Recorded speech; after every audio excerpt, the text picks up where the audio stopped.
پہلا جواب اس کا یہ ہے کہ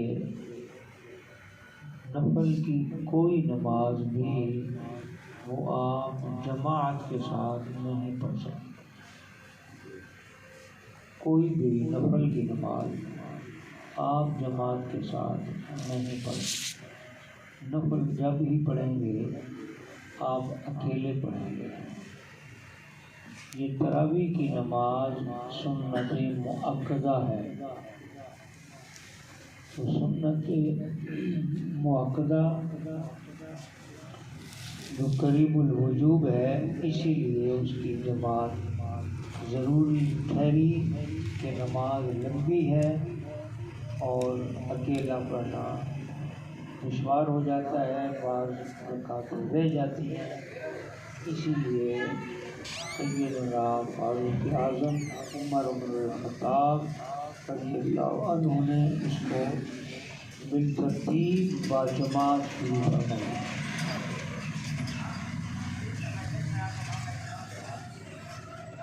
تو یہ مسئلے کی بنیاد میں عرض کر رہا ہوں کہ سنت مؤکدہ، پھر اس کے ماتحت واجب ہے جو وتر کی نماز ہے، وہ چونکہ رمضان شریف میں علیحدہ پڑھنا وہ مشکل تھا، اس کو جماعت کے ساتھ اٹیچ کیا گیا کہ جس طرح تراویح کی نماز جماعت کے ساتھ پڑھی جاتی ہے، وتر بھی جماعت کے ساتھ پڑھا جاتا ہے۔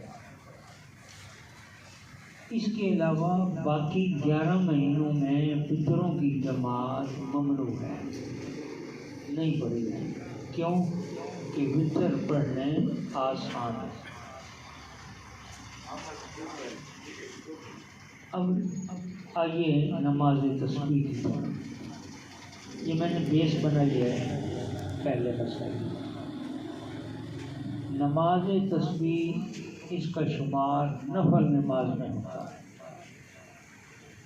اور جو لوگ اس دعوے پہ ہیں کہ نفل نماز کی جماعت نہیں ہے، لہذا تسبیح کی جماعت بھی نہیں ہونی چاہیے، موقف ان کا ٹھیک ہے، لیکن اس موقف کو بغور سمجھنے کی ضرورت ہے، اور وہ بغور سمجھنے کی ضرورت یوں ہے کہ تراویح کی جماعت کیوں ضروری ٹھہری، اور پھر تراویح کی جماعت کے ساتھ وتر کی نماز بھی جماعت کے ساتھ ٹھہری تو کیوں ہوئی؟ اسی لیے کہ یہ لمبی نماز ہے اور مشکل ہے اکیلا پڑھنا، لہذا جماعت کے ساتھ اس کا پڑھا جانا آسان ہے۔ اب بھی تراویح یہ نماز تسبیح کی بات آئی نا، مجھے گھر والوں نے بھی یہ کہا کہ آپ آ جائیں، آپ نماز نہیں پڑھا سکیں گے اور مشکل پیش آئے گی آپ۔ میرا بیٹا محمد نہیں بولا ہے، اس نے کہا میں پڑھا گا۔ میں نے کہا ٹھیک ہے، تو پڑھا لے گا لیکن میں نہیں پڑھ سکوں گا۔ میں پڑھا کے آسانی میرے لیے ہوگی کہ میری جماعت ہو جائے گی، میں بھی پڑھ لوں۔ اکیلا میں نہیں پڑھ سکتا، نہ پڑھی جائے گی، یہ مشکل نماز ہے، جماعت کی برکت سے یہ پڑھی جاتی ہے۔ تو میں اسی لیے بزور پھر نیچے آیا، 5-6 منٹ لیٹ بھی اسی وجہ سے ہو گیا۔ اب دیکھیے کہ نماز تسبیح جو ہے یہ ایک مشکل نماز ہے، ہر آدمی یہ اکیلا نہیں پڑھ سکتا، اس وجہ سے اس کی جماعت بنا دی گئی کیونکہ مشکل ہے۔ اب مشکل ہے، چلو مشکل ہے تو نہ پڑھیں، کوئی بات نہیں، لیکن سرکار کا فرمان سماعت فرما، اللہ کے محبوب صلی اللہ علیہ وسلم فرمایا، میری چچا باز کیا میں تجھے ایسی نماز نہ بتا دوں کہ جس کو تو پڑھے تو پڑھ لینے کے بعد تو گناہوں سے اس طرح پاک ہو جائے جس طرح بھی پیدا ہوا؟ ہاں یا رسول اللہ، کیوں نہیں؟ فرمایا پھر یہ تسبیح کی نماز ہے، اب اس کو چاہیے کہ تو روزانہ پڑھ، اگر روزانہ نہیں پڑھ سکتا تو ہفتے میں پڑھ، اگر ایسا نہیں کر سکتا تو سال میں اس کو ضرور پڑھ، اگر نہ عمر میں ایک دفعہ تو اس کو ضرور پڑھ۔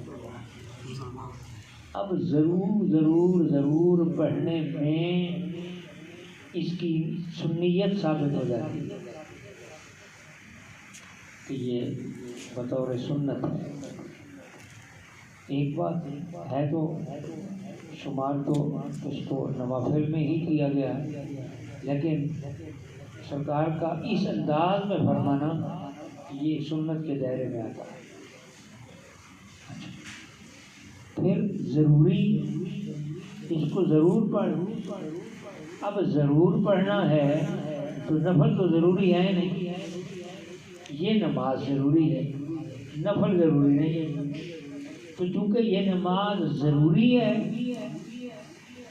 اور پڑھنے میں مجبوری ہے، کیونکہ نماز میں طوالت ہے، لمبائی ہے، لمبی نماز ہے، مشکل ہے، جماعت میں پڑھنا آسان ہے۔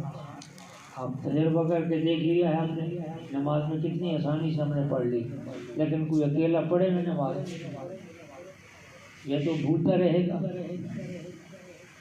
اور یا پھر زیادہ تعب پیدا ہو جائے گا، تھکاوٹ پیدا ہو جائے گا۔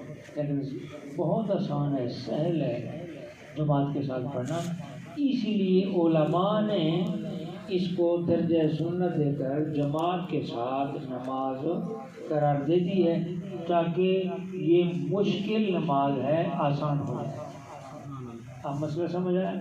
میری بیس جو میں نے بنائی تھی وہ بھی سمجھ آ گئی کہ تراویح کی نماز اکیلی سرکار نے پڑھی، پھر فاروق اعظم نے اس کو باجماعت باقاعدگی کے ساتھ رائج کیا، کیونکہ یہ مشکل ہے، رہ جاتی ہے۔ تو آپ نے اس جب صحابہ کو دیکھا نا کہ یہ کچھ تساہل سے کام لے رہے ہیں، آرام کر کے گھر لیٹ جاتے ہیں، پھر کوئی اٹھ کے آتا تھا، کوئی پڑھ لیتا، کوئی پھر چلا جاتا، پھر دو پڑھتا، پھر چلا جاتا، چار آ کے پڑھ لیتا، پھر چلا سستا لیتا، تو یوں آنا جانا ہوتا۔ رات تو خیر باہر جاگتے، لیکن مشکل کام ہو گیا۔ آسانی یہ بھیجا دی گئی جس کو جماعت سے پڑھا۔ اللہ تعالیٰ ان کے درجات میں بلندیاں فرمائے، انہوں نے ہمارے لیے آسان کر دیا، کیونکہ اب وطروں کی جماعت بھی باقی نہیں۔ اب علیحدہ وطر پڑھنے یہ 20 رکعتیں جماعت کے ساتھ پڑھی جا رہی ہیں، اور پھر وطر علیحدہ پڑھنے پھر یہ مشکل کام تھا۔ تو اس مشکل کو میں وہ شریعت کے ابتدائی اصول بتا رہا ہوں، ضوابط قوانین بتا رہا ہوں، کیونکہ پھر یہ مشکل بنتے تھے، کوئی پڑھتا تھا، کوئی پڑھتا، کوئی نہ پڑھتا، جس طرح آپ دیکھ رہے ہیں۔ ہاں جی، اب چونکہ لنگر آسان ہے لینا، اس کے لیے تمام لوگ بیٹھے ہوئے ہیں۔ اب یہ روحانی لنگر لینا یہ مشکل ہے، ان کے لیے چند آدمی باقی بچ گئے۔ وطر بھی ایسے تھے، کچھ تراویح کی نماز میں جماعت سے پڑھ جاتے، سوکھے ہو جاتے، لیکن وطر علیحدہ علیحدہ پڑھتے، کوئی پڑھتا کوئی نہ پڑھتا، کوئی کہتا چلو میں گھر جا کے پڑھ لوں گا، وہاں جا کے لیٹ جاتا، کام چلا جاتا۔ اس کے لیے یہ لازم کر دیا گیا کہ تراویح کی نماز جماعت سے پڑھی ہے تو وطر کی نماز بھی جماعت سے۔ یہی وجہ ہے، ایک اور مسئلہ اسی کے ساتھ میں کرتا چلوں، یہی وجہ ہے کہ بعض لوگوں نے یہ کہا کہ اگر فرض نماز جماعت سے نہیں پڑھے گئے تو وطر جماعت سے نہ پڑھو۔ تو ہمارے علماء کہتے ہیں نا ایسا مسئلہ نہیں، ایسا مسئلہ نہیں ہے، یہ وطر جماعت کے ساتھ ہیں ہی نہیں، ان وطروں کا تعلق تراویح کی نماز سے ہے۔ تو تراویح کی نماز کی ایک رکعت بھی اگر اس نے جماعت کے ساتھ پڑھی ہے تو وطر جماعت کے ساتھ پڑھے، علیحدہ نہ پڑھے، جماعت کے ساتھ پڑھے۔ تراویح کی ایک رکعت بھی اگر جماعت کے ساتھ اس نے ملائی ہے، اگر ساری رکعتیں رہ گئی ہیں، کوئی خدا نہ خواستہ آخری التحیات میں آ کے شامل ہوا ہے، وہ پھر وطر علیحدہ پڑھے، ٹھیک ہے نا؟ یہ مسئلہ بھی ذہن نشین کر رہی، وہ وطر علیحدہ پڑھے۔ جس نے ایک رکعت بھی وطر کی، تراویح کی ایک رکعت بھی آخری رکعت جماعت سے پڑھ لی ہے، وہ وطر جماعت سے پڑھے، علیحدہ نہ پڑھے۔ تو چونکہ وطروں کے تابع ہے جماعت، وطروں کی جماعت تراویح کے تابع ہے، فرضوں کے تابع نہیں۔ بعض علماء نے اس کو فرضوں کے تابع کیا ہے، یہ اصول میں بتا رہا ہوں، اصول فرضوں کے تابع کیا ہے، لہذا اب فرضوں کے تابع جو کریں گے تو فتویٰ کیا آ جائے گا کہ اگر فرض نہیں پڑے جماعت کے ساتھ تو کبھی نہ پڑے، ٹھیک ہے، کیونکہ وہ فرضوں کے تابع ہیں۔ تو ہم کہتے ہیں نہیں، فرضوں کے تابع نہیں ہے، یہ نماز تراویح کے تابع ہے، لہذا تراویح جماعت سے پڑھی گئی تو وتر جماعت سے پڑھے گئے۔ تو اس کی بیسک بیس آپ نے سمجھ لی کہ یہ نماز مشکل ہے، پڑھنا ضروری ہے، مشکل بھی ہے، پڑھنا ضروری بھی ہے۔ آسان طریقہ کیا ہے؟ جماعت سے پڑھ لی جائے، لہذا گناہ تو بڑی دور کی بات ہے، جماعت کے ساتھ پڑھنا ثواب ہے۔ اور جو لوگ گناہ کا فتویٰ دے دیتے ہیں وہ اپنے معاملے میں ذرا غور فرمائیں، نظر ثانی فرمائیں، کیونکہ یہ تعجیل ہے، جلدی سے عجلت سے یہ کام لے رہے ہیں کہ بلا تأمل اور بلا سوچ بچار کے ایک مسئلہ ٹھوک رہے ہیں، انہیں ٹھوکنا نہیں چاہیے، سوچنا چاہیے۔ اور کوئی سوال کسی کو؟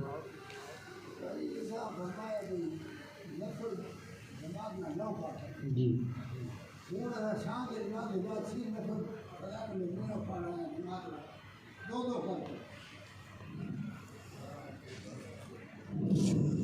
نفل کی نماز تو نہیں،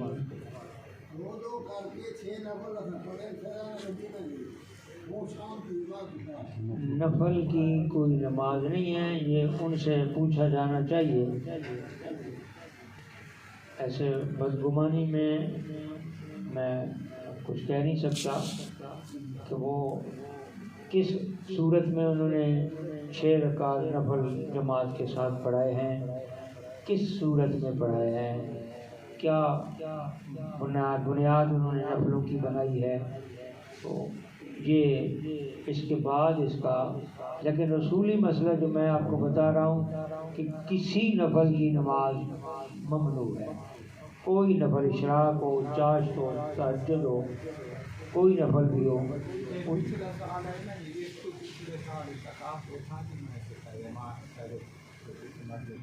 آپ فیض الایمان کہہ دوں گے جی، چاہتے نفل آندی جماعت کریں رہیں، رات تہجد کی نماز نفل آندی جماعت نال پڑھیں رہیں، نہ پڑھنا رہیں، گال بندی بھائی بھی ہے ہوتے۔ بہرحال کچھ ائمہ کے اختلافات بھی ہوتے ہیں، ہو سکتا ہے کسی ائمہ کی بات انہوں نے پکڑ لی ہو اور اس میں یعنی احناف کے مطابق تو نفل کی نماز نہیں۔ یہ مسئلہ ہے، اصولی مسئلہ یہ ہے، جس طرح اب تراویح کی نماز ہم پڑھیں اصولی نفل کی نماز نہیں ہے، تو اس طرح تراویح کہہ رہا ہوں، تسبیح کی نماز، تو یہ تسبیح کی نماز ہم نے ایک مسئلے پہ چاڑی ہے، ایک اور سانچے میں ہم نے اس کو ڈھالا ہے، ٹھیک ہے، جب ہم نے اس کو اور سانچے میں ڈھالا ہے تو پھر جماعت اس کے ساتھ ٹھیک ہو گئی۔ اسی طرح اگر کسی نے اس کو کسی اور سانچے میں ڈھالا ہو اور کوئی اور صورت بنائی ہو، اب یہ میں جو کر رہا ہوں یہ میں نے نہیں سانچہ تیار کیا، اور اس سانچے میں میں نے نہیں ڈھالا جو اس کی جماعت، اس کو علماء نے ذکر فرمایا، اور متقدمین کی متقدمین کی جو ہے اور علماء متاخرین کی یہ عادت ہے، یہ طریقہ ہے کہ وہ ایسی نماز جماعت کے ساتھ پڑھتے رہے ہیں۔ تو پھر روح المعانی کے اندر، روح البیان کے اندر بھی انہوں نے سورۃ انا انزلناہ فی لیلۃ القدر وما ادراک ما لیلۃ القدر کے تحت یہ ذکر فرمایا ہے علامہ آلوسی علیہ رحمت نے کہ جماعت کے ساتھ نماز تراویح کی پڑھی جا سکتی ہے، یعنی علماء، بڑے بڑے علماء نے اس پر فتویٰ دے دیا ہے۔ کوئی یہ نہ سمجھے میں کہہ رہا ہوں کہ ہم نے سانچے میں ڈھالا ہے تو میں نے وہ سانچہ تیار کیا ہوا ہے، نہیں، وہ میں نے نہیں تیار کیا ہوا، یہ علماء نے اس کا ذکر فرمایا۔ ٹھیک ہے، آپ کا سوال ٹھیک ہے، نفل کی نماز بالکل جماعت سے نہیں ہوتی، اہداف کے مسئلہ میں نہیں ہوتی۔ انہوں نے کس انداز میں پڑھی ہے یہ ہمیں معلوم ہے۔ سجدہ صاحب کے بارے میں ایک صاحب نے سوال کیا ہے مجھ سے کہ سجدہ صاحب کا صحیح طریقہ بتا دیا جائے۔ سجدہ صاحب کا صحیح طریقہ یہ ہے کہ اگر پہلی بات تو یہ ہے کہ سجدہ صاحب لاحق کہاں ہوتا ہے، ضروری کہاں ہوتا ہے۔ ضروری ہوتا ہے واجب، نماز میں جتنے واجب ہیں ان میں سے کوئی واجب ترک ہو جائے۔ اگر ہم پیچھے جاتے رہیں گے تو بہت پیچھے نکل جائیں گے، جب پیچھے جاتے رہیں گے تو پھر رات یوں ہی گزر جائے گی۔ بھائی واجب پھر کتنے ہیں نماز میں، تو اس کا کیسا رہ جانا ہوگا، تو یہ تو پھر بہت لمبی مسئلہ۔ بہرحال شارٹ کٹ کہ واجب اگر رہ جائے تو واجب کے رہنے پر سجدہ صاحب لازم آ جائے گا، اور سجدہ صاحب لازم آئے گا تو اس کو آخری نماز کے حصے میں جا کے ادا کرنا ہے۔ آخری حصہ کیا ہے کہ آپ ساری نماز کمپلیٹ کر لیں گے، جب اب جو اتحیات پڑھتے رہیں گے، عبدہ ورسولہ تک جب ہم جائیں گے تو عبدہ ورسولہ پر آپ سلام پھیریں۔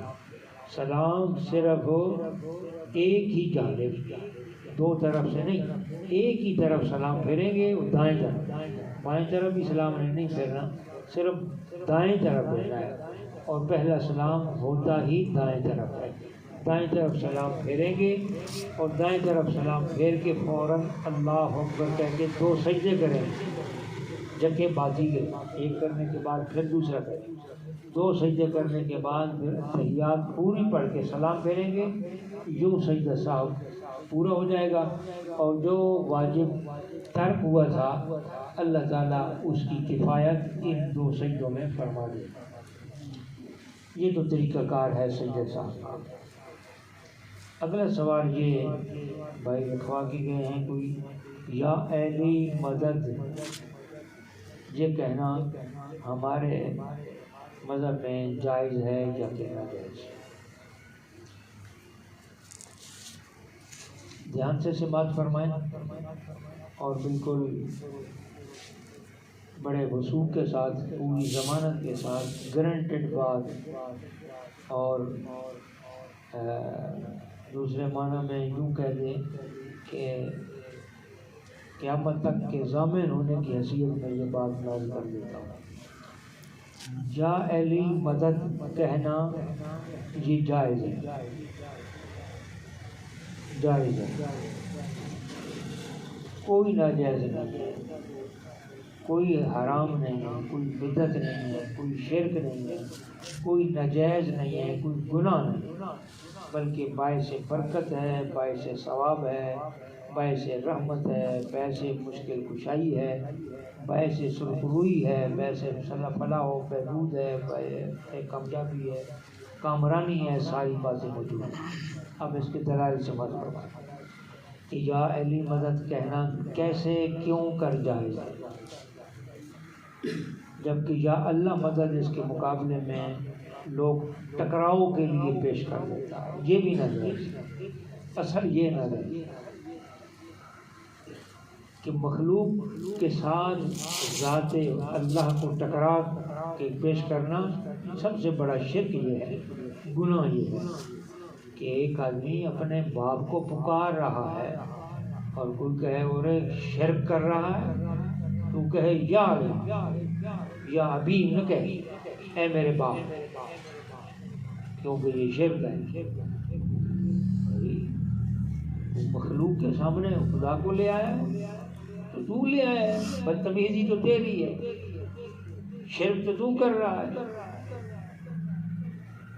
اللہ کی ذات کہاں اور مخلوق کہاں؟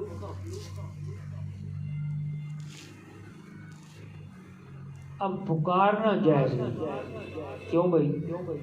کیونکہ اللہ کو پکارا جاتا ہے، لہذا کسی دوسرے کو یا کے ساتھ پکارنا شرک ہے، چاہے تم یا رسول اللہ کہو، یا علی کہو، یا ابو بکر کہو، یا عمر کہو، جو بھی کہو۔ یہ یا ابو بکر میں عام اصطلاح کے لیے کہہ رہا ہوں، اگر عربی گرامر کے اصول میں یا ابا بکر ہے، یا حسن یا حسین، یہ سارے اسی شرک کے زمرے میں داخل کر دیے جاتے ہیں۔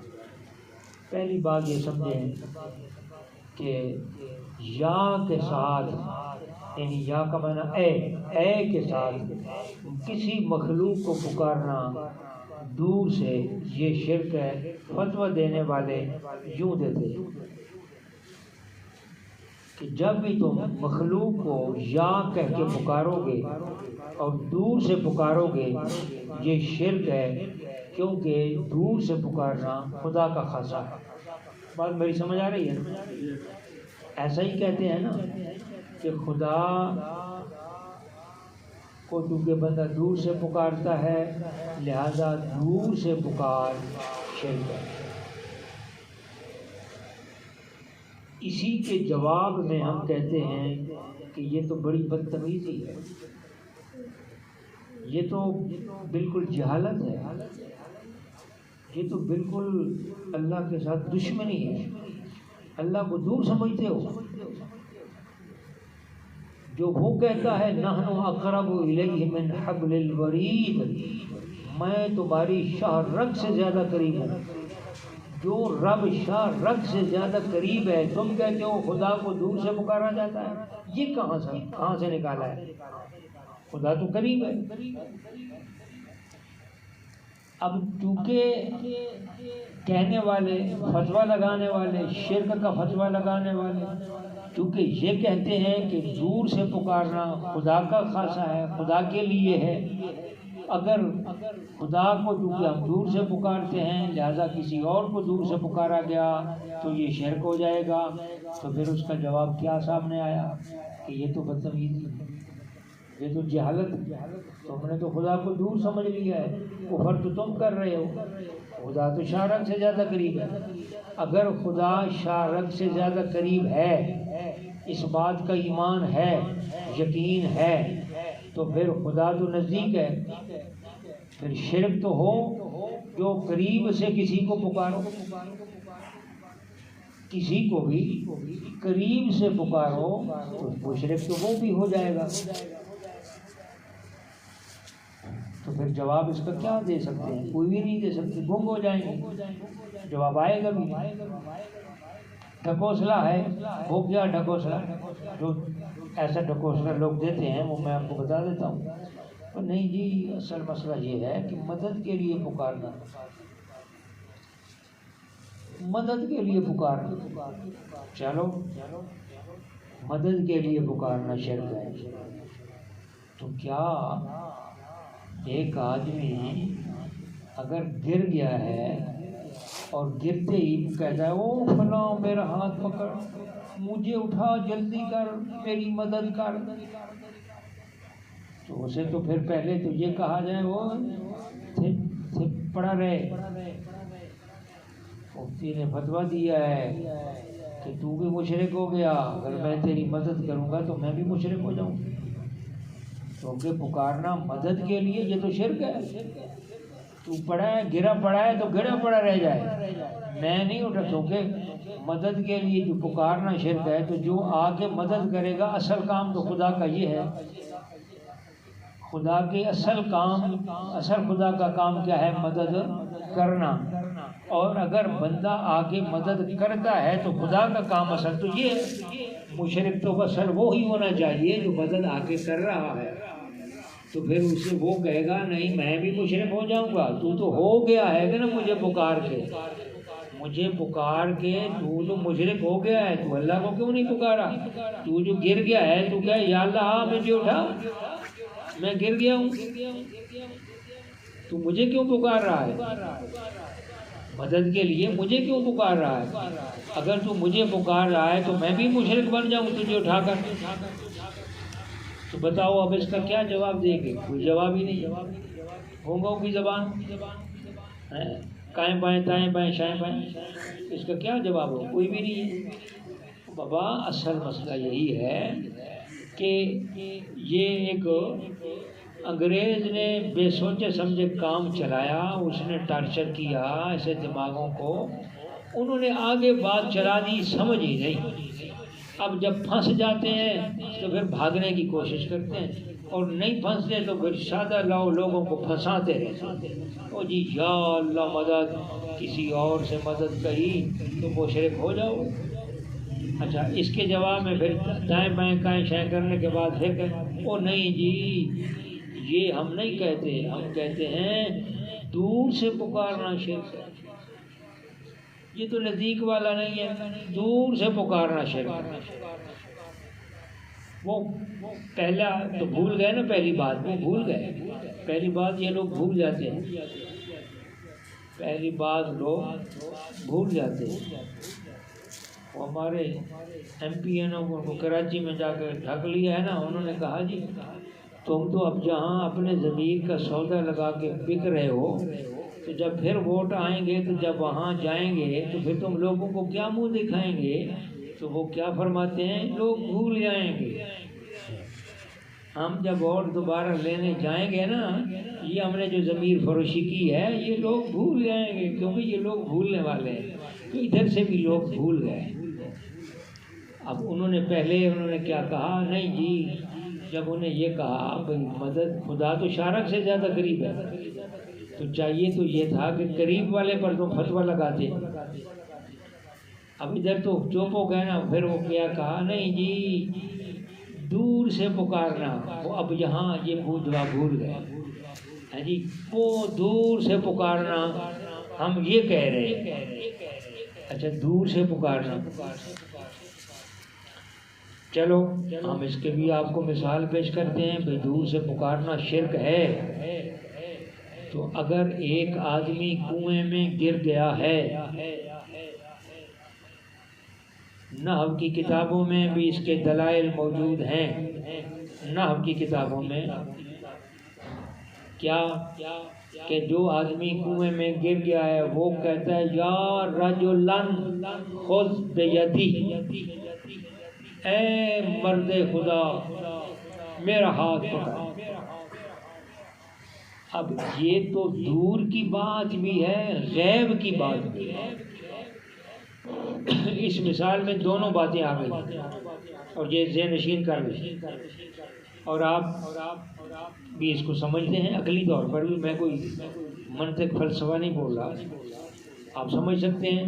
کنویں میں بندہ گر جائے تو کیا بندوں کو پکارتا نہیں ہے، او بھائی او کوئی گزرنے والا، او مینو پکڑ ذرا، مینو باہر کٹ،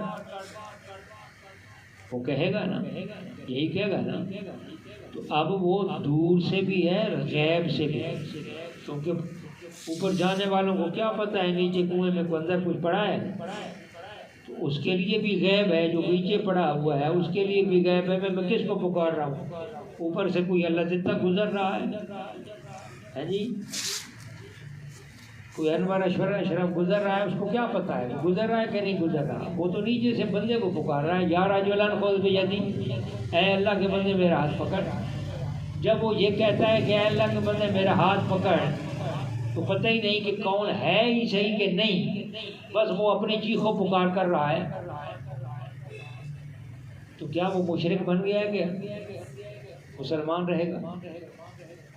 اب اس کو تو چاہیے کہ وہ اللہ کو پکارے، کہ میں کنویں میں گر گیا ہوں، اللہ کنویں میں اتر اور مجھے پکڑ اور باہر نکال۔ اب وہ تو بہت کہتا ہے یا رجلن خذ بیدی، ہے کوئی بھی انسان ہے، کوئی رجل ہے، نکرا کر کے پکار رہا ہے۔ تو اب یہ پکارنا کیا شرک ہے؟ آپ اپنی اصطلاح میں کہیں گے نہیں جی یہ تو نہیں ہے، یہ تو پکارنا اکثر ایسا معاملہ ہوتا ہے، گرا ہوا پکارتا ہے۔ ہم روزانہ روڈ پہ ایکسیڈنٹ دیکھ رہے ہیں، وہ چیخو پکار ہم ان کی سن رہے ہیں، مدد کے لیے وہ پکار رہے ہیں، اس کا اپنا تو تھوڑا ہی کوئی ہوتا ہے، پکار رہے ہیں، لوگ ان کی مدد کر رہے ہیں، اٹھا رہے ہیں، 1122 کو پکار رہے ہیں، 1112 پہنچ رہی ہے، تو یہ سارے شرک کے معاملے پہ چل رہے ہیں، تو ساری دنیا مشرک ہوتی جا رہی ہے، غیب سے بھی پکارا جا رہا ہے۔ اب 1122 کو ظاہر سے پکار رہے ہو، غیب سے پکار رہے ہو، پتہ نہیں وہ کہاں ہے، کدھر ہوگا، کہاں ہوگا؟ تو چلو وہ تو آپ پھر موبائل کی اور ٹیلی فون کی اور ادھر ادھر کی سوچ بچار کر لیں گے تو وہ علیحدہ بات ہے. یہاں کنویں والی مثال ڈائریکٹ خطاب ہے، ڈائریکٹ پکارا جا رہا ہے، غیب سے پکارا جا رہا ہے. تو یہاں تو کوئی شرک نہیں ہو رہا. اب جب یہاں یہ کہہ جائے کہ یہ دیکھو یہ غیب بھی ہے دور بھی ہے اور پھر پکارا جا رہا ہے، اس کا کیا جواب ہے؟ پھر گائیں بائیں شائیں کوئی جواب ہی نہیں ہے، کوئی دے ہی نہیں سکتے. تو پھر کیا ہوا؟ پھر علی سے دشمنی، رسول سے دشمنی، یا ولی اللہ، اللہ کے ولی سے پھر دشمنی. جس کو اللہ نے طاقت دی ہے اور پکار اسی لیے رہا ہے کہ اس کو اللہ نے طاقت دی ہے مدد کے لیے، مدد کرنے کی اسے توفیق دی ہے، ان کی ڈیوٹی میں شامل ہے کہ وہ مدد کریں، پولیس کی ڈیوٹی میں شامل ہے کہ وہ مدد کریں. پولیس کو رات کے پڑے ہوئے ڈاکے اور ہونے والی چوری پر غیب سے دور سے پکارا جاتا ہے، وہ مدد آن پہنچتی ہے، وہ مدد کرتی ہے. پکارنے والا مشرک نہیں ہوتا، مدد کرنے والے مشرک نہیں ہوتے. ڈاکٹر کو پکارا جاتا ہے، ڈاکٹر کے پاس جایا جاتا ہے، مشرک نہیں ہوتا. تو جن کی اللہ نے ڈیوٹی، یہ تو تمہاری دنیاوی ڈیوٹیاں ہیں، اللہ نے ان کی تو ڈیوٹیاں لگائی ہیں مشکل کشائی کی، حاجت روائی کی اللہ نے تو ان کی ڈیوٹی لگائی ہے، وہ تو ہیں ڈیوٹی پر، مشکل کشا ہیں.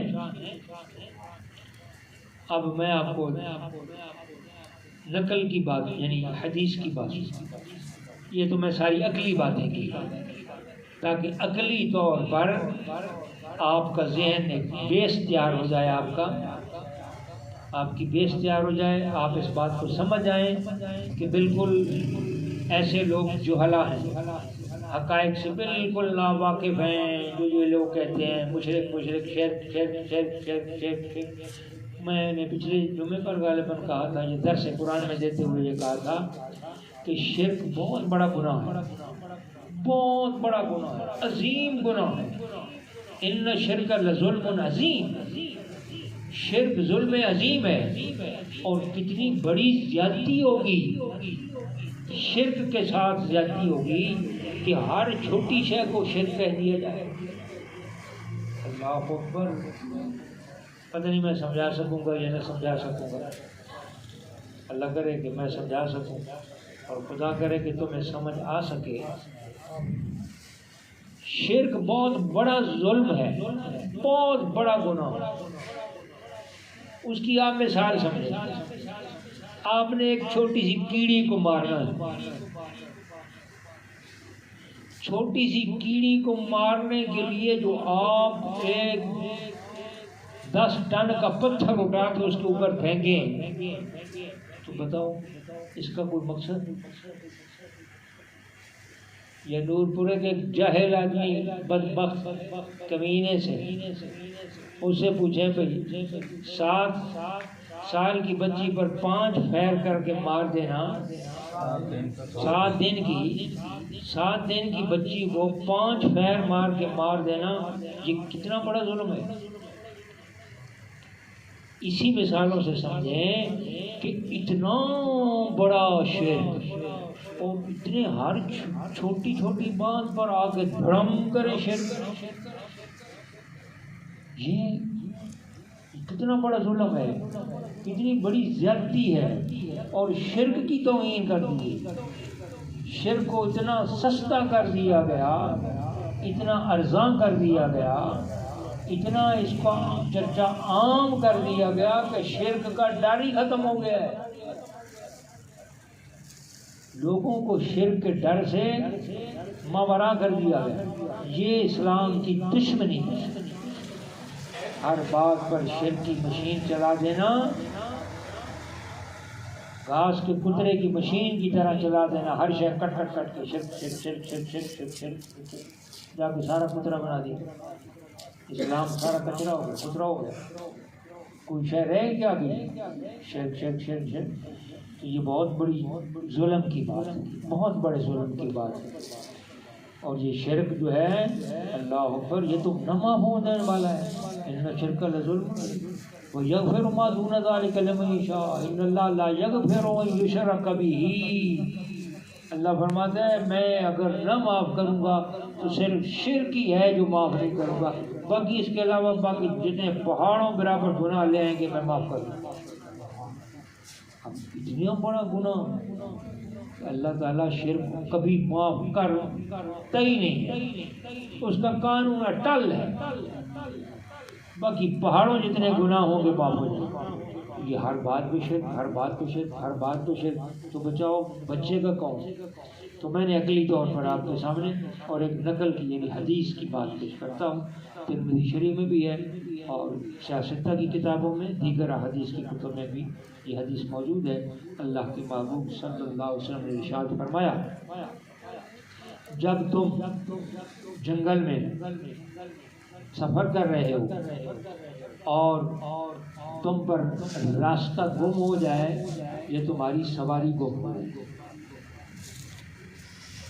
اور تھک ہار جاؤ، سواری نہیں مل رہی، راستہ ہی نہیں مل رہا اور تمہیں کوئی رہبر رہنما بھی نہیں مل رہا، تم پریشان ہو تو کیا کرو؟ اللہ کے محبوب نے فرمایا تم ایک اونچے ٹیلے پہ چڑھو، اونچے ٹیلے پہ، اونچی جگہ پر چڑھ جاؤ اور وہاں پکارو آئینونی یا عباد اللہ رحمکم اللہ، اے اللہ کے بندو میری مدد کرو، اللہ تم پر رحم فرمائے۔ بات سمجھ آ رہی؟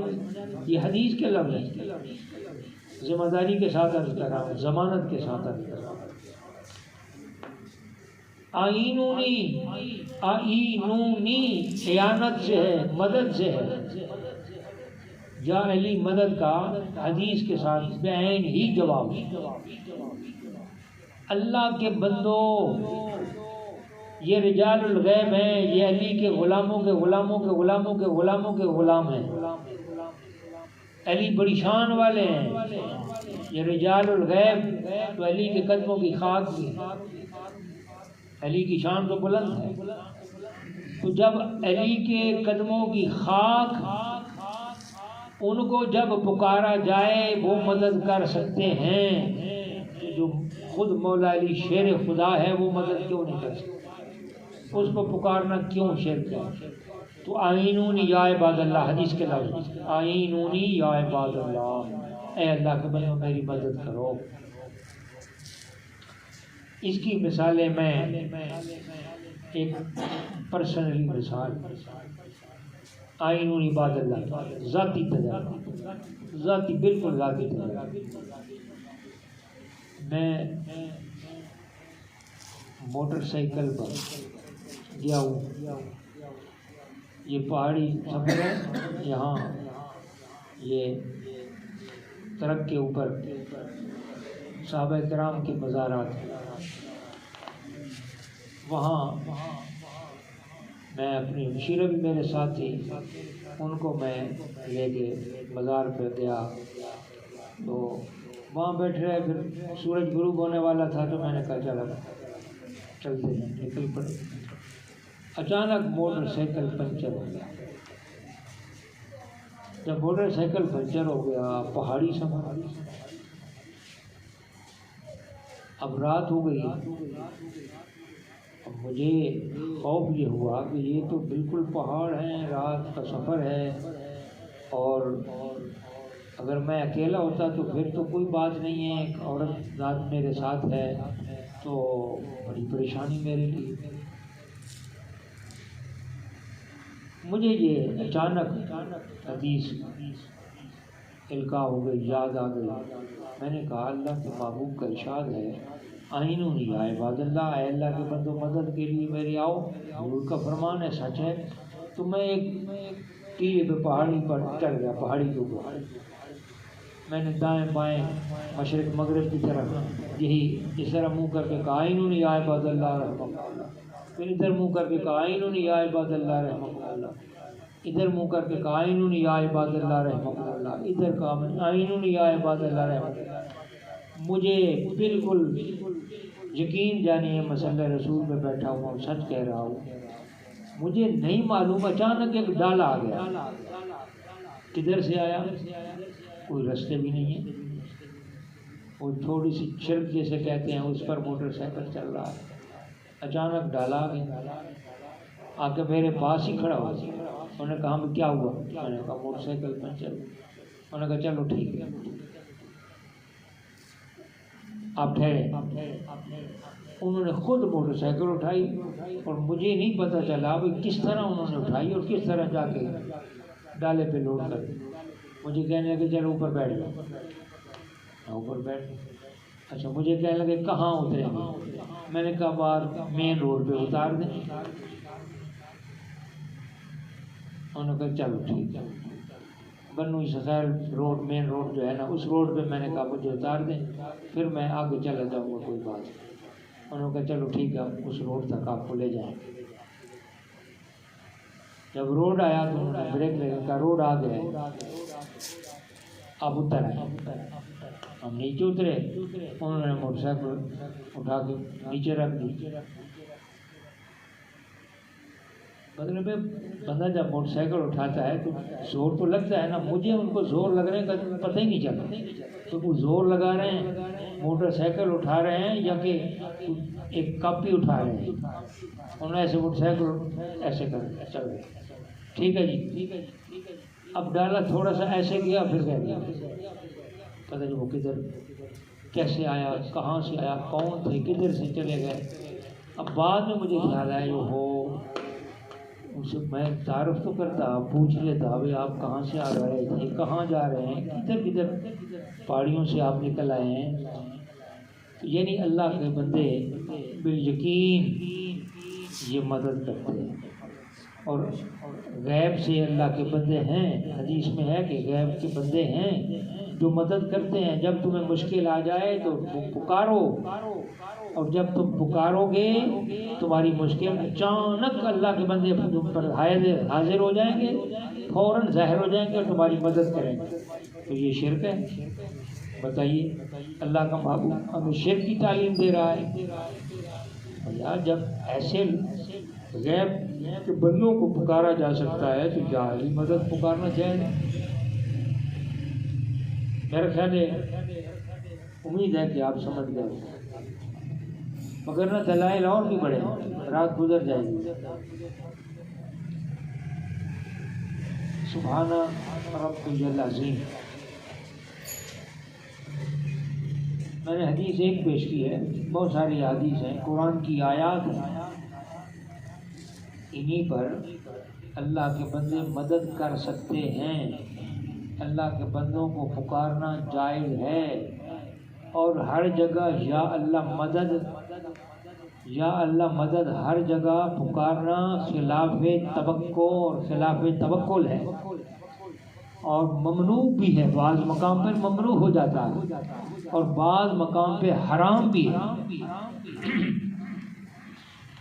یا اللہ مدد بعض مقام پہ حرام بھی ہے، آپ حیران ہوں گے بھائی حرام، یا اللہ مدد حرام، یہ کیسے ہو سکتا ہے؟ اب دیکھیے، ایک آدمی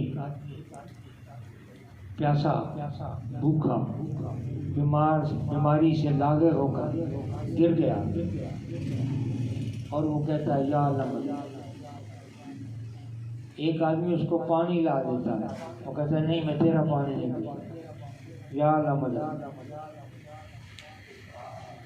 اللہ ہی مجھے دے گا بھائی، یہ ہم ما تحت الاسباب ہیں، ہم ما فوق الاسباب نہیں ہیں، ایسا نہیں ہے، ایسا نہ کرو، کہتا نہیں، اب وہ مر گیا تو حرام موت مرے گا،